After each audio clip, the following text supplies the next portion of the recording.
a gente pensa em Olimpíadas, vem à nossa mente festa do esporte, talvez superação, mas nem sempre foi assim. Na Grécia Antiga, mulheres não podiam competir, e em alguns casos nem assistir também. Hoje a gente vai voltar um pouquinho no tempo para contar uma das primeiras histórias registradas de uma mulher que ousou desafiar as regras.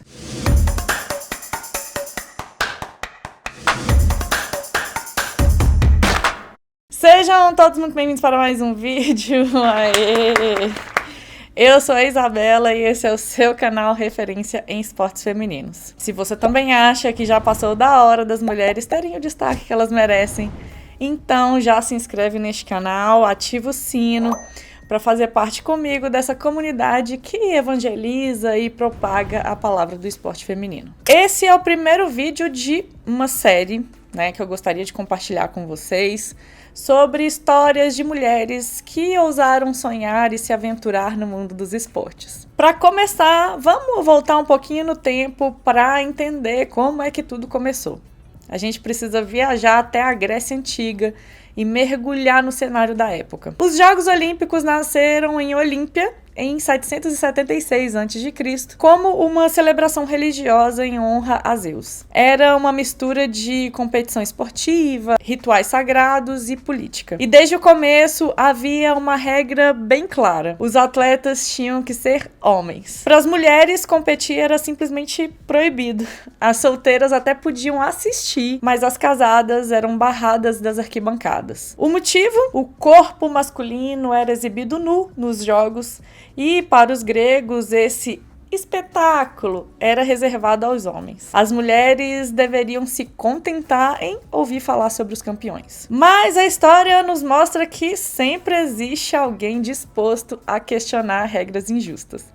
E foi assim que surgiu a lenda de Calipatira. Eu não sei bem como se pronuncia, se é Calipátira ou Calipatira, então eu vou chamá-la de Cali, para facilitar. Cali vinha de uma família de campeões olímpicos. Seu pai, Diágoras, foi campeão de boxe. Seus irmãos também dominavam os ringues. Só que ela, por ser mulher, jamais poderia competir. Cali se casou, teve 2 filhos, 2 meninos, que também se mostraram talentosos no boxe. Conta-se que o filho de Cali se classificou para os jogos, mas a vida deu uma reviravolta. Seu marido, que também era o treinador do filho, faleceu. Então o pequeno Pisodoro ficou sem treinador justo quando ele estava prestes a disputar a Olimpíada. E a Cali, como mãe, não aceitou, ver o sonho do filho ir por água abaixo. Afinal de contas, o menino já estava devastado com a perda do pai e também não ia participar da competição. Não. Ela decidiu que não só o filho participaria, como ela também não ia ficar de fora. Ela tomou uma decisão tanto quanto ousada para a época. Ela mesma iria treinar o filho e levar ele para competir. O problema a gente já sabe, como eu já te contei, mulheres casadas não podiam assistir os jogos, muito menos entrar no espaço dos treinadores. A punição para quem infringisse essa regra era cruel: ser jogada de um penhasco. Mas nada disso fez Cali recuar. Disfarçada com roupas de treinador, ela conseguiu se infiltrar.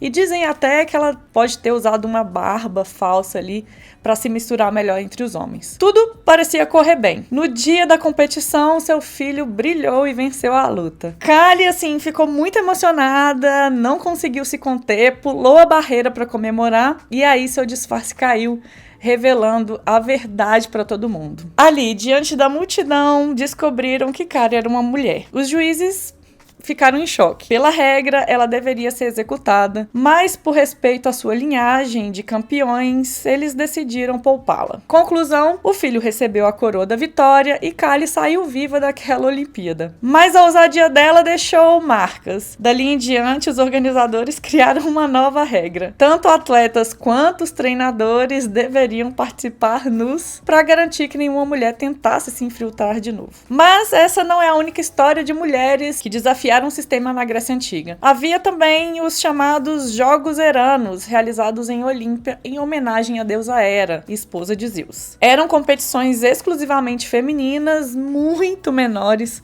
sem prestígio, sem a visibilidade dos jogos masculinos. Apenas mulheres solteiras podiam competir em corridas muito curtas, com roupas próprias para o evento. Suas vitórias quase nunca iam além ali do contexto local. Era meio que, sabe, deixar seu irmãozinho mais novo jogando com o controle desligado, sabe? Tipo, vai lá, vai brincar. Os jogos eranos têm origens incertas. Algumas histórias dizem que surgiram como uma homenagem da rainha Hipodameia pelo seu casamento. Outras que nasceram como um ritual de paz entre cidades rivais. Seja qual for a verdade, o fato é que já mostravam que as mulheres buscavam o espaço, mesmo que de forma restrita e muito simbólica. Séculos depois, no renascimento dos Jogos Olímpicos modernos, as mulheres continuavam excluídas. Em 1896, em Atenas, aconteceu a primeira edição, organizada por Pierre de Coubertin. Mas, como na Grécia Antiga, as mulheres continuaram de fora. O ideal olímpico, ainda naquele momento, era visto como exclusivamente masculino. Pierre e seus colegas defendiam que a participação feminina deveria se limitar a coroar os vencedores com guirlandas. Um artigo publicado no National Women's History Museum abre aspas a uma fala supostamente de Pierre. E lá vamos nós, mais uma vez, para mais uma fala que vai me irritar, eu tenho certeza. Eu não sei nem por que eu faço isso.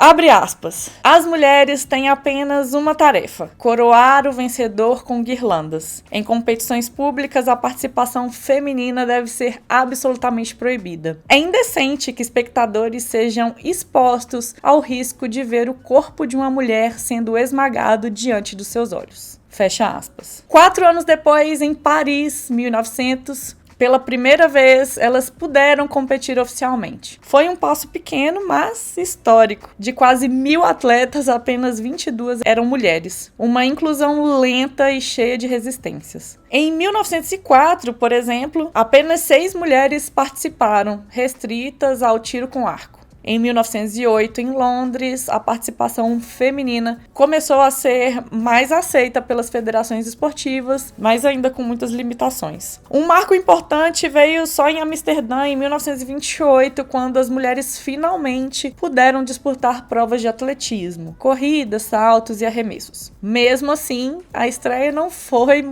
muito bem recebida ou recebida com entusiasmo. Muitos diziam que elas não tinham condições físicas para aguentar tais esforços, né? Essas coisas que a gente já ouviu antes. Em algumas provas chegaram até a limitar a distância das corridas femininas para proteger as atletas. Ainda assim, elas resistiram e a cada edição ocuparam um pouquinho mais de espaço. O que começou com 22 pioneiras, hoje se transformou em quase metade das delegações olímpicas, numa paridade que só foi conquistada porque lá atrás as mulheres ousaram desafiar o que disseram repetidas vezes para elas que era impossível. Essas histórias podem soar quase como mitos, mas carregam verdades muito concretas. Sempre que o esporte tentou excluir, houve mulheres dispostas a resistir. Kali arriscou a própria vida para que seu filho pudesse competir. Outras aceitaram correr em provas secundárias apenas para afirmar sua presença. E com o tempo, essas vozes se multiplicaram até ecoarem nos Jogos Olímpicos modernos. Se na Grécia Antiga as mulheres eram personagens apagadas, hoje elas são protagonistas de feitos que inspiram o mundo todo. E de certa forma, cada vitória feminina é a continuação desse mito. A eterna luta de mulheres que não aceitam ficar de fora do jogo. E você? Você conhecia a história de Kali e os Jogos Eranos? Acha que eles eram uma forma de inclusão ou só uma forma de deixar as mulheres de lado? E você acha que as mulheres já têm o espaço que elas merecem? Conta aqui pra mim nos comentários, eu quero muito saber a sua opinião. Quando for comentar, não esquece de usar a hashtag Revolução Feminina para eu saber que você segurou a minha mão até o final desse vídeo. Se você curtiu esse mergulho no passado, já deixa seu like, se inscreve no canal, porque no próximo vídeo a gente vai continuar com esse quadro mostrando outras mulheres que ousaram e mudaram o esporte para sempre.